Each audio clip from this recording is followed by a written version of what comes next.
अयोध्या राम मंदिरातील अक्षत कलशाचे कल्याणात स्वागत। 1 ते 15 जानेवारी पर्यंत कल्याण परिसरातील 10 लाख घरांपर्यंत अक्षत पोहोचवणार विश्व हिंदू परिषद।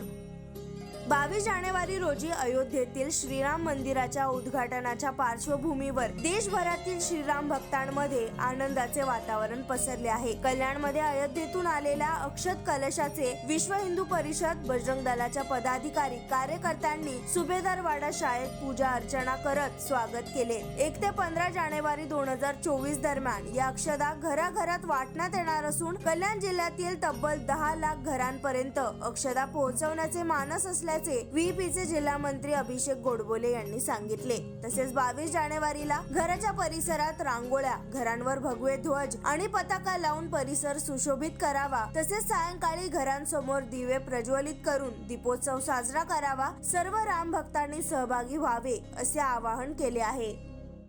अयोध्या श्री राम जन्मभूमी मंदिर अयोध्या याच्या इथे जे 22 तारखेला प्राणप्रतिष्ठापना होणार आहे, त्याच्या निमित्त संपूर्ण देशभरामध्ये विश्व हिंदू परिषद आणि संपूर्ण संघ परिवार आणि श्री राम जन्मभूमी तीर्थक्षेत्र ट्रस्ट यांच्या माध्यमातून 1 जानेवारी ते 15 जानेवारी असं अक्षत वितरण अभियान चालू होणार आहे।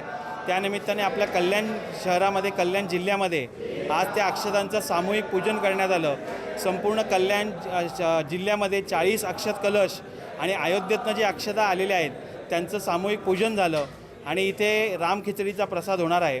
संपूर्ण कल्याण जिल्ह्यामध्ये जवळपास 10 लाख घरांमध्ये पोचण्याचा कार्यकर्त्यांचा संकल्प आहे। 1 जानेवारी ते 15 जानेवारी हे अभियान सुरू होईल।